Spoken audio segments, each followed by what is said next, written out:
안녕하세요. 신범철입니다. 저는 경제사회연구원 부원장을 새롭게 맡게 됐고요. 앞으로 유튜브를 통해서 여러분들께 자주 접할 것 같습니다. 반갑습니다. 네, 안녕하세요. 저는 김세진이라고 합니다. 저는 유튜버 코리아세진 채널을 운영하고 있습니다. 지금 고려대학교 국제대학원에서 국제학 석사 과정을 밟고 있고 또 작가로서 일부 활동을 하고 있기도 합니다. 특히 인재 양성의 뜻을 품고 10대, 20대 청소년 또 꿈나무들을 많이 만나려고 도전 중에 있습니다. 안녕하세요. 네, 안녕하세요. 선생님 반갑습니다. 반갑어요. 너무 반갑습니다. 너무 반가워서. 네, 어색합니다. 프로필을 하나 받아봤어요. 이거 네이버에서 있는 건가요? 출생은 1988년 서울특별시예요. 네. 그리고 소속이 비루투스 대표 이렇게 돼 있는데 네이버 들어가서 이거를 갖다가 이렇게 보는 분들은 비루투스가 뭐지 하면서 또 검색을 해볼 것 같아요. 그러니까 뭔지 좀 설명을 해주실 수 있어요? 네, 비루투스는 제가 올해 4월 달에 설립한 일종의 개인 사업자입니다. 이름은 사실 라틴어 비루투스라고 해서 영어 virtue의 어원, 그래서 리더가 갖춰야 될 역량, 이걸 반대되는 개념이 포르투나인데 포르춘의 어원이에요. 그래서 인생을 또 삶을 운명을 행운에 맡기지 말고 인간의 의지로서 또 극복해 나간다. 그런 역량들을 총칭하는 것인데 그 차원에서 저는 인재 양성에 대한 뜻을 품고 인재 양성 기관을 만든 겁니다. 그래서 아직 시작 단계여서 아직 홈페이지도 없고 그렇지만 이제 제가 마침 스타트업에서 다양한 경험들을 했었기 때문에 그런 경험들을 토대로 하나씩 만들어 나가려고 하고 있습니다. 그런데 상당히 특이한 경력을 갖고 있어요. 이 학력과 관련해서도. 왜냐하면은 육군사관학교를 나오셨어요. 보통 육군사관학교를 나오면은 이제 직업군인이 되는 거죠. 그래서 보통 나는 장군이 될 거야. 그래서 그런 꿈을 키우는데 5년만 의무복무를 하고 이제 나와서 창업과 대학원 공부를 병행하는 거잖아요.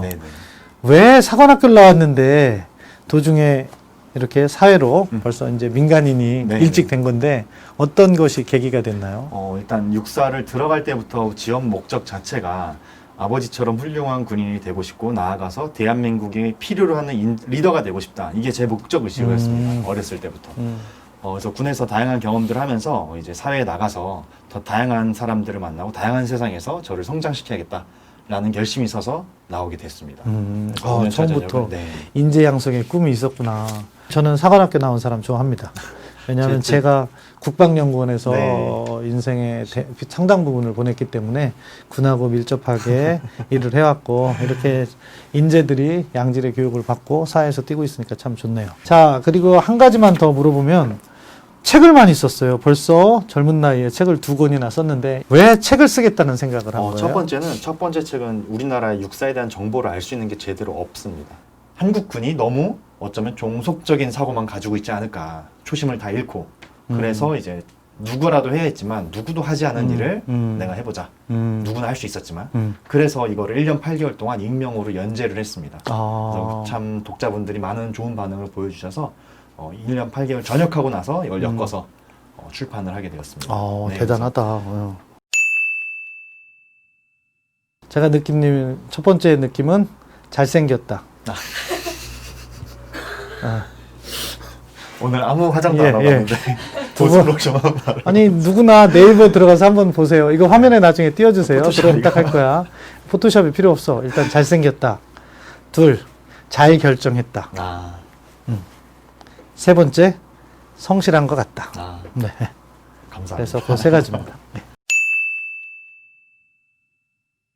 네, 저는 이제 박사님을 처음 뵀던 거는 TV나 또 언론 인터뷰를 통해서 뵀었었고 작년 12월 말에 KBS 심야 토론에 제가 패널로 갔었었는데 그때 시민 패널로 갔었는데 그때 이제 정식 패널로 오셔서 말씀을 하셨었어요.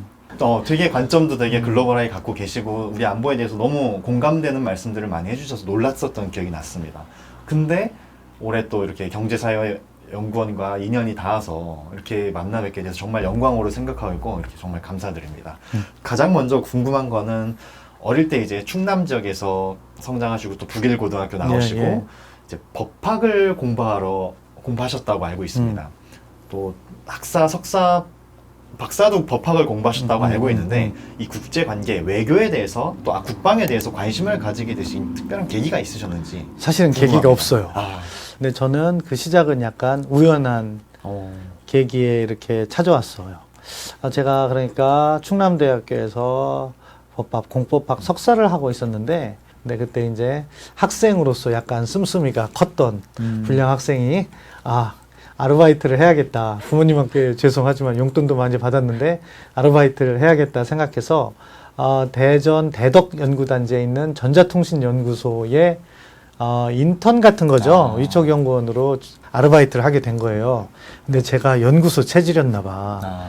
거기에서 일을 하는데 자꾸 저보고 일을 잘한대요. 그러면서 뽑아주겠다는 거야. 선발을 해주겠다고. 그래서 거기에서 이야기한 것은 이제 석사를 마치고 그쪽에 이제 전문연구원이 되면은, 연구위원이 되면은 5년을 복무하면은 병역이 기본군사훈련만 4주 받으면 이렇게 완료되는 그런 혜택이 있었어요. 저한테는 너무 좋더라고요. 또 급료도 다 일반 연구원처럼 똑같이 나온다고 하니까 그런가 보다. 근데 어느 날 이제 연락이 왔어요. 이제 인사 프로세스를 밟아야 되는데, 그런데 미안하다는 거야. 왜 미안해요? 그랬더니 전자통신연구소는 이공계 전공자만 전무연구원을 뽑을 수 있다는 거예요. 네. 근데 그 시점이 얼마나 애매했냐면은 그 이야기를 나한테 먼저 해주셨으면 나는 장교 원서를 내서 장교를 보고 갔다 와서 다시 공부를 할 생각이었는데 그 시간이 지난 거야. 그러니까 거기는 미안하다고 하고 나는 이제 인생이 이거 큰일 났다 하는데 그 전자통신연구소에 계신 분들이 미안하고 또 좋으신 분들이 많았던 거예요. 그러니까 그분들이 또 알아봐 주셨어. 때마침 한국국방연구원에서 인문계 학위자를 갖다가 선발을 하는 거예요. 근데 이제 제가 연구소 생활을 1년 하면서 실력이 많이 늘었던 것 같아. 또 그래서 운도 작용을 했지만 그 어려운 시험을 합격해서 국방연구원에 다니면서 이제 국방 관련 일을 시작한 거죠. 일이 재밌더라고요. 그러면서 열심히 일하게 되고 그러다가 이제 전문가의 길을 갔고요. 그래서 뭐 대학원 박사과정부터 서울대에 이제 박사과정 갔고 미국에서 석박사를 조지타운대에서 새로 했는데 그때는 이제 국제법 그리고 주로 전쟁 관련해서 했어요. 전쟁 가서 연구를 했는데 전쟁이라는 게 사실 국제관계의 아주 중요한 일부인 거죠. 전쟁이 발발하는 과정은 치밀한 외교전이 있었고 또 전쟁이라는 그런 물리적 힘의 행사를 통해서 또 국제 질서가 재편되고 뭐 그런 과정을 연구하다 보니까 자연스럽게 외교안보 쪽을 폭넓게 보게 됐고 그렇게 됐는데 다시 줄여서 얘기하면 진짜 우연치 않게 국방 쪽에 오게 됐습니다. 한국에서 공부하시다가 이제 조지타운 대학교로 유학을 가셨던데 박사로 여기에서 좀 뭐랄까 유학을 결심하시게 된 계기 이런 건 어떤 게 있으셨나요? 뭐 그것도 간단해요. 네. 왜냐하면은 외교안보를 공부하려면은 아무래도 그 국제 질서 이쪽 부분은 미국이 선도하고 있기 때문에 미국에서 공부를 할 생각도 있었어요. 처음부터.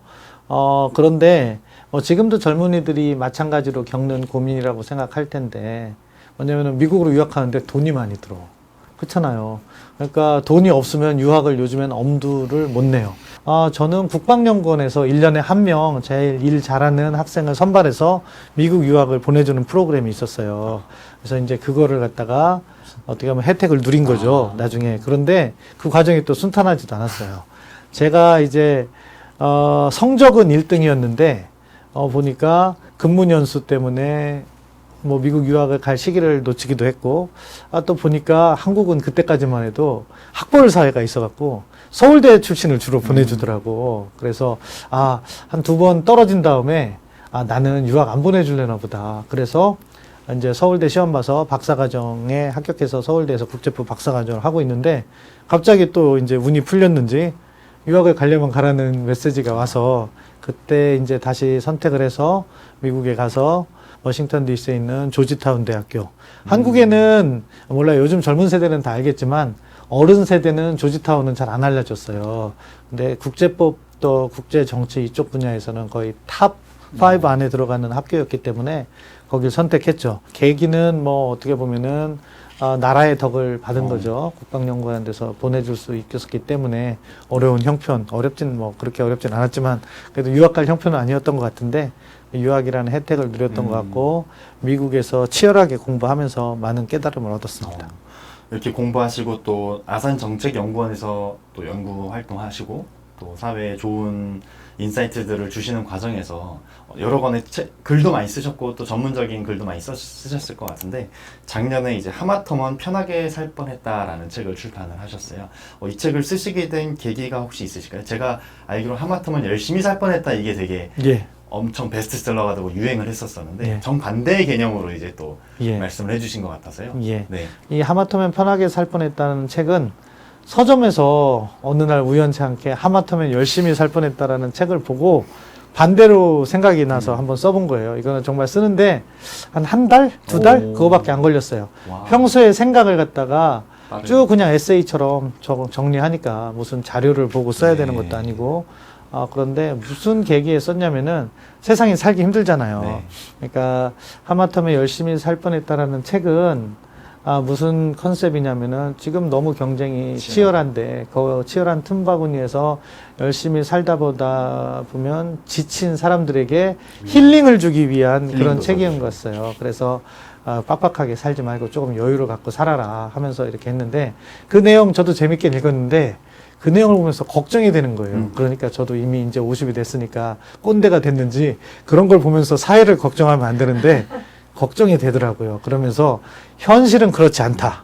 현실은 그것보다는 조금 더 치열하게 살아야 되는데 그 속에서도 즐거움이 있다. 이 이야기를 하기 위해서 이 책을 썼어요. 그래서 제가 아까 말씀드린 것처럼 우연치 않게 국방연구원에 들어와서 일하게 된 길, 그리고 각각의 고비마다 내가 성장을 어떻게 해왔는지, 그리고 앞으로 인생을 삶에 있어서 어떠한 선택을 할 때든지 고민해야 될 일반적인 이야기들, 그런 것들을 담은 건데요.